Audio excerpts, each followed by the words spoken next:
Well, Kush, we had another weekend of football. Our teams played football. If you could say they played football, there was a football game on. I don't know if our teams played football, but welcome back to Play Action Takes, All Media's NFL podcast. This is the Week 3 recap. We're going to talk about our teams last. There's no need to talk about those teams right now. We're going to talk about our teams last. But Kush, how was your weekend? Did you enjoy the rest of the football weekend? For my team, it's a melancholy Monday today. We're gonna talk about that later. But man, all the other games were so exciting. So many crazy last minute finishes. Special teams matters, man.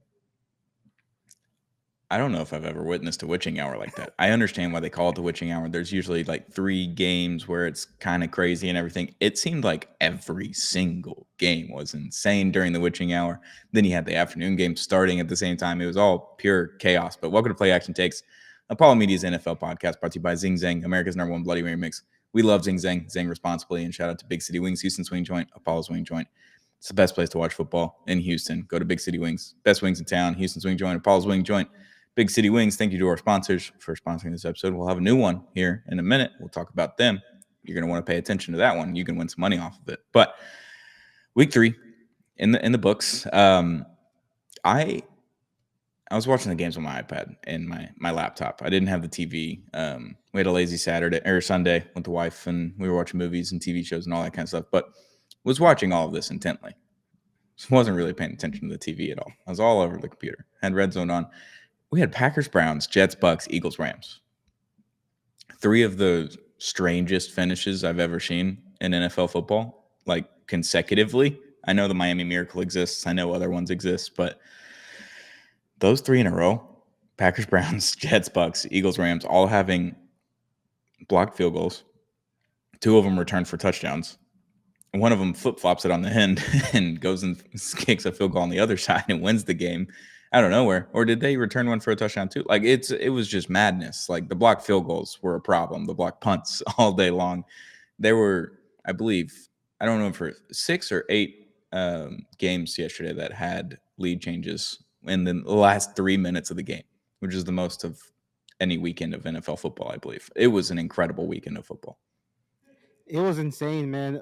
One of my favorite, moments from the 3 games that you talked about was in the Bucks game, Bucks and Jets game, where Aaron Glenn is just going crazy on the sideline, and then like a minute later, they're 0-3. They lose the football game. It was insane. It was just so insane. And then you had like 2 more games, like you said, the Eagles and the Rams game where who was it? Jordan Davis blocks a field goal and the big man scores a touchdown to win the game. Are you kidding me? To cover, yeah, because they were up by 1 already, right? And the Rams were going down, and they were just going to kick the field goal and win it as time expired. And the Eagles block it, return it. Jordan Davis, big man, touchdown on a blocked field goal to cover. They were 6.5-point favorites or 3.5-point favorites. I can't remember. And then all of a sudden, they score a touchdown. The game's over. They cover. Packers Browns was ridiculous. It was going the exact way that I thought it was going to when we did the preview episode. I was like, Packers are going to win this game. They should win it by double digits. Should theoretically be in control the whole time. And that's kind of how it was. Like they were up 3-0 for a majority of the game. And you're like, yeah, this game's kind of like over. It's like no team's going to score any more points. Like this is what it is. Joe Flacco's not doing anything. And then all of a sudden we had like a fourth quarter from Quinshon Judkins, like out of nowhere. Quinshon Judkins finally signed his contract, after week 1 or during week 1. He was eligible to finally come back this week. Difference maker for them, 2nd-round pick. Obviously, he might be the best running back selected in this past draft, and no one's talking about it because Omarion Hampton and Travion Henderson, everyone's like looking at those 2 guys, and all of a sudden Quinshon Judkins is like, oh yeah, remember me, guys? He had that giant run, gets it into the red zone, then he ends up scoring the touchdown later on. So that ties the game at 10-10. The Packers go down, are about to kick a field goal as time's not all the way expired, but 45 a minute left, and all of a sudden they block that one. The Cleveland gets the ball back. They run it down the field, and they kick a field goal as time expired. It was incredible. I couldn't believe my eyes that it just kept happening. Every game kept happening like this. Packers-Browns was a mess. It was a disgusting game. It was 10-10. I don't know how they scored 20 points combined before then. Yeah, I mean these three games, and the crazy part is all three of these games were in the 12 o'clock slate. Yeah. Which was like, man, like imagine being me watching the Texans and I'm watching the goddamn shit show on my TV, and I could easily just switch the channel and watch these amazing, exciting, entertaining games. Which, hand up, I kind of did do that, Yeah. I didn't watch the Texans first half. I switched over to the Eagles and the Wow. Rams, and I was keeping up with the Packers and Browns and the Jets and the Bucks game, and I was like, man, this is real football right here. Yeah, I I had Rams Eagles up on a separate screen, and then I had Red Zone on the other one. Like wanted to watch Eagles Rams because I thought that was going to be the best game of the week, outside of potentially tonight, Monday Night Football. We're recording this Monday, September 22nd in the afternoon before Lions Ravens happens, so that's why we're not talking about it. But I had Eagles Rams up, and I was like, damn, the Rams are kind of just taking it to them. I was like, they can't pass the ball really well, and they're not running the ball very well against the Rams, and that's what we said in the preview. It was like, if the Rams can stop the run, the Eagles are going to be forced to pass the ball. Can they do that? Because they haven't been forced to do that yet, so we don't know if they can do it yet. Turns out A.J. Brown, Devontae Smith, everyone else on that roster, turns out they can pass the ball decently as well. Yeah. Scored a lot of touchdowns there. Devontae Smith and A.J. Brown both get their first touchdown of the year, I believe. So that was just a back and forth crack cocaine game. It was incredible. Obviously, Jets Bucks, I'm rooting against the Jets all day long. I'm rooting for Baker Mayfield. And that game was insane. Egbuka with two of the best catches that we've seen this year, arguably. And then the Jets getting the field goal block touchdown. Aaron Glenn doing some crazy wild dance on the sideline after that, just streaking down the field, having the time of his life, looking like he's going to sneak away in Tampa Bay while they're wearing the creamsicles with a win. Not so fast, my friend. Not so fast. Egbuka. Egbuka might be that guy. No, Mike Evans, he leaves the game. Baker Mayfield. This is the third straight game where they had a game-winning drive of some sorts within the last 2 minutes. I mean, he had 2 field goals as time expired, or 3. Is it 3 field goals in a row as time expired for 3 straight wins for Baker Mayfield and the Tampa Bay Bucks? Hell of a way to start the season with 3 wins like that. Incredible.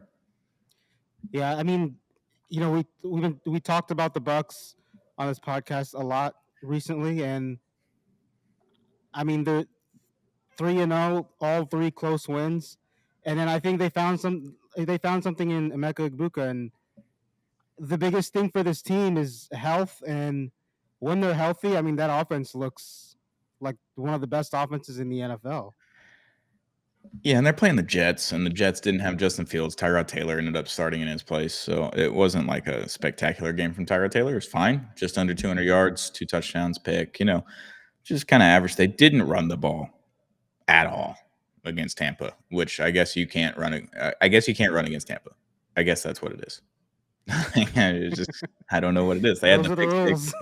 6. Bucks had a pick 6 against Tyrod. Like, it was a weird. That's just 3 of the craziest games I've ever seen in a row, all in the same time slot. Like, Rams Eagles looked like a blowout at one point. The Rams are dominating, and then the Eagles fight all the way back in the second half. And the Packers Brown was the grossest game you've ever seen, and the Browns somehow luck into a win there. And then Jets Bucks was kind of the same thing. It was just a weird, strange turn of events both ways in the last. Yeah, there was a lot of weird stuff. Not even through these 3 games, just across the entire NFL slate this weekend. Just a lot of weird shit going on. Oh, and then Bengals Vikings, which I had no faith in the Bengals, but the Vikings' faith was a little bit low based on Carson Wentz being your quarterback. He balls out, like, looks good.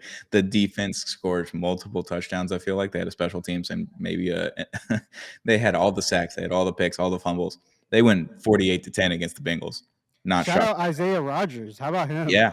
What a great game for him. That was a crazy game. That was a Brian Flores masterclass against Jake Browning and company.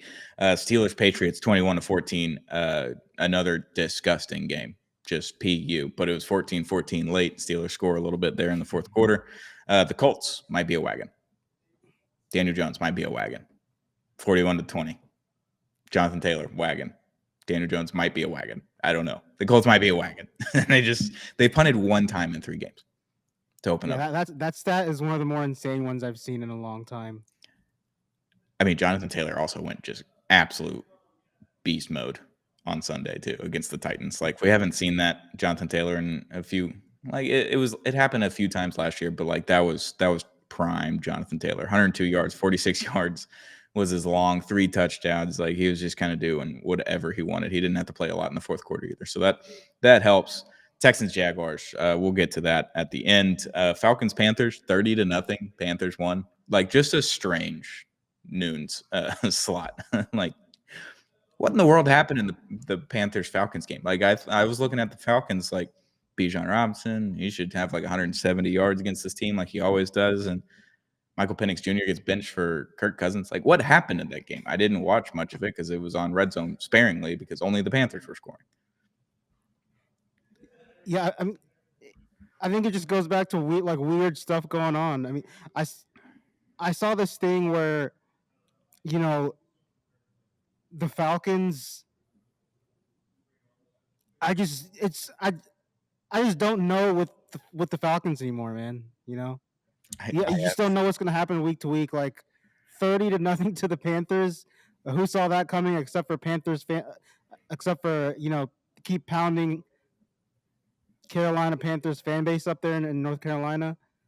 But I mean, even if you ask a Panthers fan, I don't think they would tell you that. Yeah, we're gonna win 30-0. Like, no. there's just a lot of weird shit went on this weekend. That one was weird. And then Raiders Commanders with Marcus Mariota starting in place of Jaden Daniels.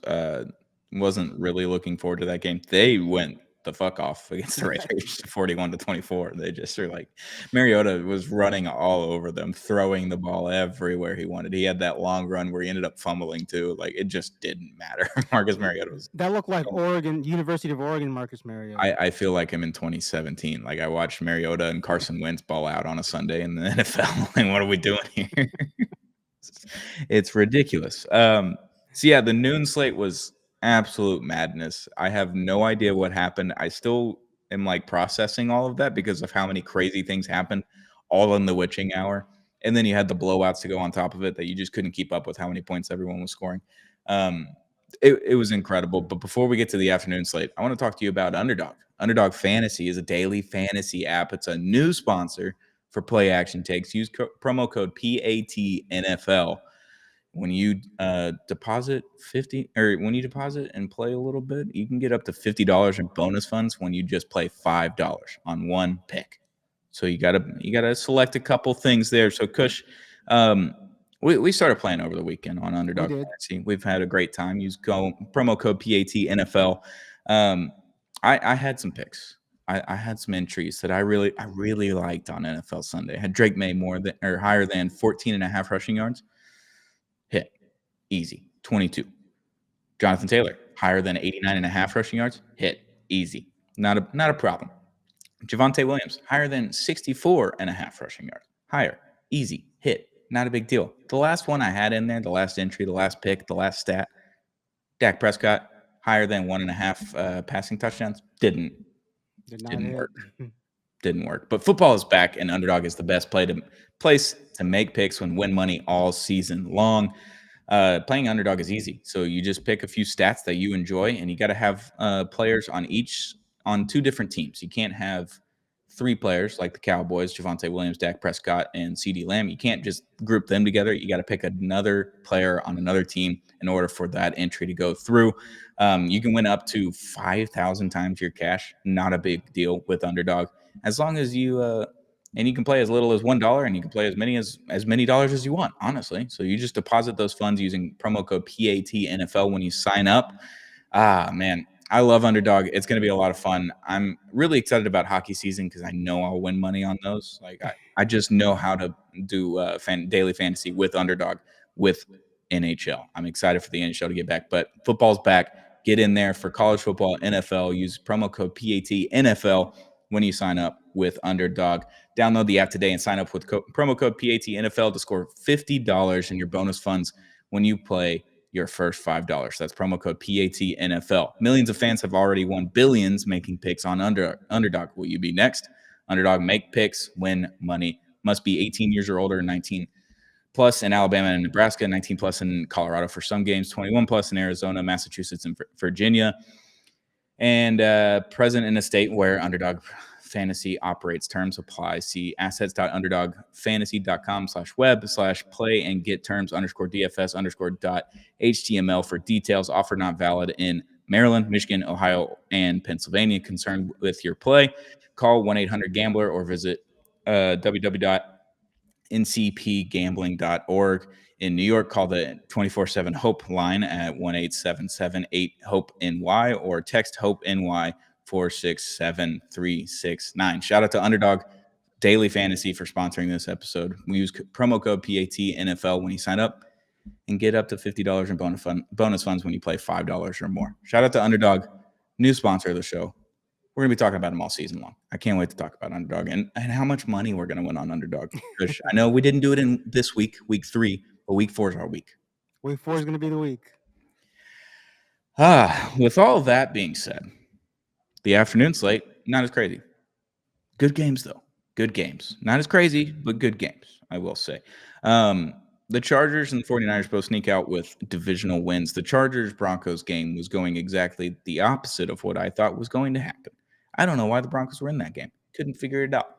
Couldn't figure it out for anything. But Justin Herbert did the thing. Omari and Hampton did the thing for once this season. His first time having a really good game, Omari and Hampton. Chargers win at home 23-20, win the division matchup, and they start their season at 3-0. What are we thinking about the Chargers right now? The Chargers, man, the Broncos were getting a lot of pressure on Justin Herbert in this game, but 5 sacks. Yeah, they were getting in the backfield all day. But Justin Herbert, to me, after the playoff loss last year, I was kind of iffy on him. But so far this season, he's been really, really good. I think when he's pressured, like as most quarterbacks in the NFL are, when they're pressured, their effectiveness goes down. But this year, Justin Herbert's found a way to just escape guys and take hits and make plays. And that throw to Keenan Allen for the touchdown, I mean, man, who else is making that throw? It was amazing. That was an insane throw. I mean, Quentin Johnston, just being able to catch the ball now is shocking to me, and also get open at the same time. Like, still not used to it. I picked him up on several fantasy teams because, like, he might just be good now. I don't know. He might just be 6 reception, 89 yards. Keenan Allen had that touchdown late. Najee Harris, unfortunately, did tear his ACL, is what they were believing, on a play action play where coincidentally play action takes us talking about play action plays. It was play action, and right before he even gets to Justin Herbert, he goes down to the ground, which sucks.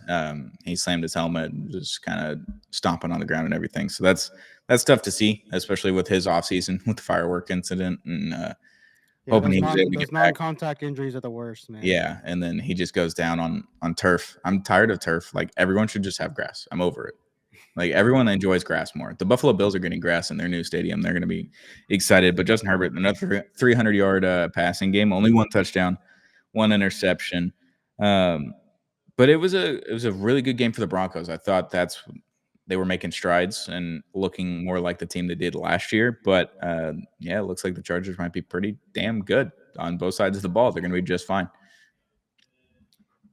Yeah, and for the Broncos, I feel like the offseason hype was just so much to where I think people are forgetting, like, as good as Bo Nix has been, it's year 2 for him. Like, there's going to be some struggles at times, and then, man, their defense is so good that I think their defense is going to keep them in a lot of games, and it's going to be a uphill climb to match the division leader in the LA Chargers right now.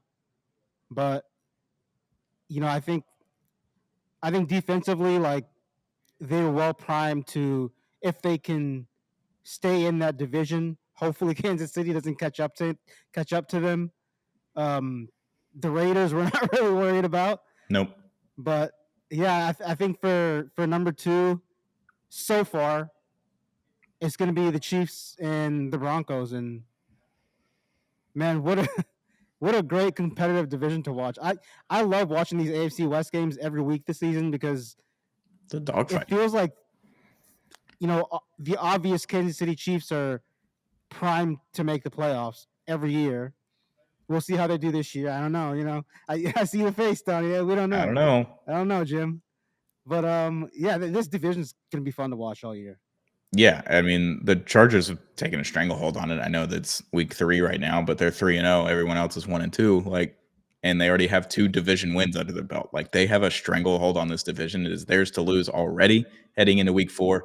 It's impressive by the Chargers. I thought they were going to be good this year. I didn't think they were going to be this good because they didn't even have Khalil Mack on Sunday. Like, he was on the sideline in a hoodie, like chilling. So, Yeah, I didn't think they'd be good this early either. that too. Yeah. I mean, winning against the Chiefs and the Broncos in 3 straight weeks is impressive. Like, doing that, if you're going 1-1 against those teams, like, no one's going to fault you. Like, you're winning one game against the Chiefs, you're winning one game against the Broncos. Like, you got to make sure that you win against the Raiders and then all the other regular season games that you've got against non-divisional opponents, and you can try to take care of business there. But they're already 1-up on both of them. Like, they got 2 more games against those 2 teams, and if they can win 1 more of those, kind of, it's going to be incredibly difficult to get them out of Yeah, the. they're kind of in the driver's seat at that point. Yeah, it's going to be incredibly difficult, especially starting off this hot. And they look good, and they were able to run the ball a little bit on in week 3 against the Broncos, which they haven't really had to do, I guess, or have not chosen to do in the previous 2 weeks. So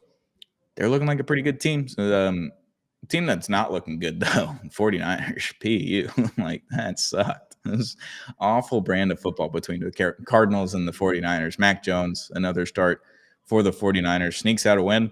I thought it was over. I didn't think they were going to win the game. I think I chose them in the Pick'em League. I don't think I won. I also think I'm out in the Survivor pool. I think I chose the Cowboys against the Bears, which we can talk about next. But yeah, the 49ers, they sneak out with a win 16-15 against the Cardinals. Neither team looked good at all in any way, shape, or form. But major news right before we started recording, Nick Bosa out for the season, tore his ACL for the second time in 5 years. So that sucks. Not good. Yeah, that's a huge injury. This is a team that, especially with their quarterback situation, I don't think they can afford injuries like that on defense because they're going to need their defense to really lock in and keep them in these games. So that's it's tough for them. And yeah, I don't really know about this NFC West anymore. I mean, the division just kind of stinks, right? Like the Seahawks had a hell of a game, 44-13 against the Saints. They're 2-1, but it's like they haven't really looked impressive, and then they look impressive against a bad team, against the Saints, with another defensive touchdown, like another block field goal in that game. Like mass chaos on Sunday. I just didn't know what was happening. I couldn't figure it out. But yeah, the NFC West just kind of looking kind of stinky. Just kind of stinky. Like I don't like any of these teams. I like the Seahawks defense. I just don't like their offense. But Sam Darnold was slinging it around yesterday, so I don't know. I don't know what to think anymore. I've been wrong all season long. Yeah, I feel like anything can happen this season. Like Anything. Like even the Chiefs aren't like a guaranteed staple anymore. Like anything can happen. right now I feel most comfortable in the Chargers, which that is a bad feeling to have. They Charger all the time. Like we've seen it time and time again for the last several decades, 5, 6 decades. Like we've been doing this forever. They're just gonna Charger at the end. The Vikings defense, like that looks incredible, but then you're throwing out Carson Wentz and JJ McCarthy. I don't know what's happening there. The Bengals are dead. The Steelers look like poo-poo nuggets. Like I'm good on that. The Colts might be the best team in the NFL right now. Maybe, I don't know. Like that's where we're at right now in week 3. Like I just don't know. And I always say you got to get me through September and then I can start giving takes.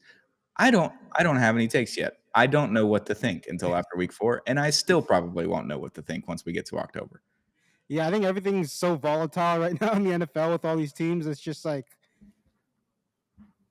I just don't even know what to say. Like I have no play action takes today None. of any of these teams in the NFL. No takes at all. We can talk about our teams for a second. My team's dead. My team's been dead. We had a good game on Thursday. Our best game of the year, probably.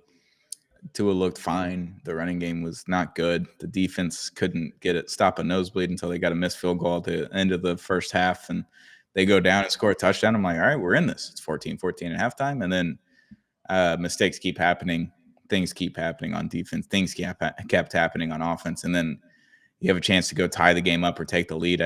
Go tie the game up in the last half of the fourth quarter, and Tua Tagovailoa does it again. He threw a no-look pass to a person that was covered by 4 people when he had Tyreek Hill streaking across the field for a touchdown that was 15, 20 yards downfield. He underthrew another deep ball to Tyreek Hill where he was wide open. Like, that's a 80-yard touchdown if you just hit him in stride. Yeah, I'm over it. It's over. We're done. That's all I got on the Dolphins. It's over. You want to go on to the Texans or? Yeah, we can talk about the Texans. I have my takes. And I don't know where I want to start with it. The defense is awesome. Like, competing with the Vikings on best defense, best scheme, best pass rush, best secondary. You're right there with the Vikings and maybe another team, but incredible defense. I saw a clip this morning from Chris Long, and he was like, this looks like the Rams one year where the defensive line was just fucking incredible. They're pass rushing. They're getting people off the field, like, awesome defense. And then the offense couldn't do jack shit. And it's the offensive line. Everything starts in the trenches. You have an incredible trench on one side of the ball. You have dog shit on the other side of the ball. And that's the issue. That's where it lies. It's the offensive line, because you can't run the ball because of it. And if you can't run the ball, it means you're probably not going to be able to throw the ball very well, because everyone's going to be expecting you to pass the ball because you're behind in a game. And against Jacksonville, like, allowing 17 points. PU, stinky. Didn't like that. Not one bit. CJ Stroud, his arm did get hit on the interception, so I'll give him that. Still not a good decision to throw it there. Like, that was I think that was the problem. Like, you had big plays to Nico Collins earlier in the game. You were like, okay, we're getting somewhere. We're getting somewhere. We're getting somewhere. And then you can't run the ball, can't pass block, can't protect. Scoring 10 points is like pulling teeth. It's incredible how bad it is. And I don't know where you go from here. Like, do you just tank it out and try to get the best offensive lineman? And I don't know of any no one's talking about offensive linemen already. It's not draft content yet, but like, usually you head into the season and you're like, all right, it's Arch Manning. And then everyone's already turned on Arch Manning. So it's like, who's the guy in this draft? Who are the guys? I don't know. I couldn't tell you. Can't figure it out. So that's where I'm at with the Texans. It's like, how do you get an offensive line in there? Please, God, protect CJ. Yeah, I mean, this thing with the Jaguars was, every time this offense starts to look like a NFL offense and they start to move the ball a little bit and they're not, taking negative plays and penalties, it just, something happens. In this game, they started to get it going a little bit in the second half, and then CJ throws the interception. And I really think that the Texans were lucky that they didn't get blown out in this game, because Jacksonville Yes. couldn't catch a goddamn pass to save their life. And then Trevor Lawrence is throwing interceptions, and your defense is, I know they've had injuries. Stingley left early in this game. Will Anderson kind of got nicked up and came back out and came back in, and so they had their backup corner in for Stingley. And then you see Petrie with the interception, and you're like, okay, we have a chance. And it just, Josh Hines Allen on their defense just dominated this game all day long. I felt bad for our rookie right tackle, Arante Ursary. It was a rough day at the office for him, man. And, it's just, the thing with this offense is, we know the offensive line is bad, but I think the offensive coordinator and the coaching staff, it's just they have to look at it and be like, okay, how can we help our offensive line, and how can we help our quarterback? Because right now, like in that Jacksonville game, they had Ursary one-on-one against Josh Hines Allen for a lot of the game, when they did help, it was a third string tight end who you just traded for like a couple weeks ago because everybody else is hurt. That they had helping him out block, and just everything about the offense is it's just so behind, and it's, it's just not very good right now. And um, I have a hot little play action take on the Texans. Sure. I think this season, if they lose next week against Tennessee, it's going to be less about trying to make the playoffs and winning games, and it's going to be more about how do we save CJ Stroud, because that entire game and pretty much all season, CJ Stroud just looks mentally exhausted. He just looks like that clock is going off in his head, and that's not where you want to be with your franchise quarterback who you've got to pay in a couple years. Yeah. I don't even know what you do, because you can't just like John Wallet and tell him to go home to make sure he doesn't get injured so you can trade him. Like, you can't do that because you're not going to trade CJ Stroud. You're just Well, not. they're not going to bench him for Davis Mills either, And you're not because doing that means you've given up on your quarterback. So and your season. Like, you can't do either of those things. So you just have to keep trotting him out there. On Zero Gravity last night, we did a fun episode with Sheldon and Josh, our NBA podcast. But we were talking pre-show, and I was like, boys, what do we do here? Like, the offense is so bad. He's like, Sheldon literally goes, I kind of miss Bobby Slowick. Like, at least we were that's moving fair. the ball there. That's fair. It still wasn't pretty, but at least we were moving the ball, maybe scoring a little bit more points. It's worse than that, which if you had asked a Texans fan, do you want to change your offensive coordinator last season? Everyone would have said yes. And then you give them this option, and everyone would be like, say, fuck it, no, go back. Like, I don't need this in my life. And it's tough because you just can't block for the running backs or the quarterback. And that's like more than half the battle. Like, Nico Collins is going to get his eventually, but it's like he's the only one getting open, and then your offensive line can't do anything. Your running backs can't do anything because the offensive line can't do anything. CJ Stroud can't do anything because he can't go through his progressions because his pocket collapses in 0.2 seconds. We're saying the same thing over and over again every week with the Texans. It's like, fix the offensive line, do something, like figure it out. I don't know what you do. At least the Dolphins' offensive line's like good. It's just Tua's scared of anyone that shows any slight sign of pressure, because they're not really getting him a lot of pressure. It's like they're just spinning on the offensive line. He goes, oh no, I can't do that, even though the offensive line is still there. I mean the Dolphins offense in week 3 looked better than the Texans. Scored 21 points against the Buffalo Bills. We're not talking about the Jacksonville Jaguars. Like, it was a primetime game in Buffalo, and they scored 21 points. I was impressed by that. Tua did miss like 3 touchdowns again, so that was tough. But it is what it is. Our teams might just stink, buddy, and we're just going to deal with it. That's where we're at. I don't know. But that's it for week 3 recap. That was fun, kind of. It was really fun for the first half or more of that podcast, and then it got dark. But it was, week 3 was a blast. There were so many block kicks and so many defensive touchdowns that I still can't keep up with it. I don't know what did you think about Caleb Williams against the Cowboys? I mean, fucking balled out, which I thought he might, just because I thought the Cowboys defense is bad, and turns out they're much worse than I thought. He was just dicing them up. The flea flicker for like 65 yards. What are we talking about, bro? That was insane. Right on the money. Like, Caleb was really good against the Cowboys, but are the Cowboys like the worst defense ever? Maybe. Yeah, I thought Caleb Williams was, the first couple weeks, especially week 1 against Minnesota, I thought he was just like trying way too hard to make something happen on offense. That first half was fine against the Vikings.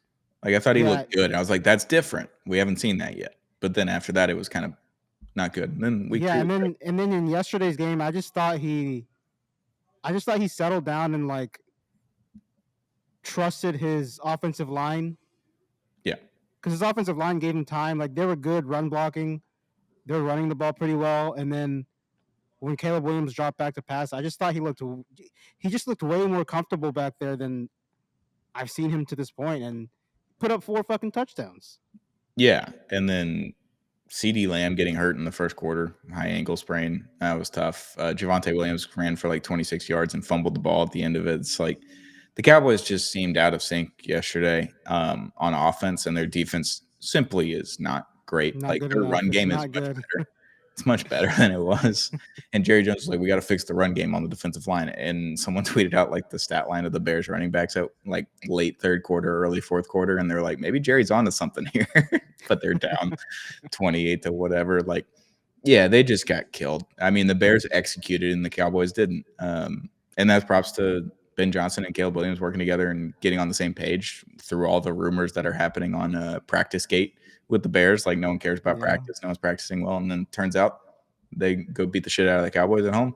Good for Bears fans. Happy for you guys. We'll see what happens next week with them. But you got anything else from week 3, Kush? I think we just about covered it all. It was a crazy, chaos-filled, volatile.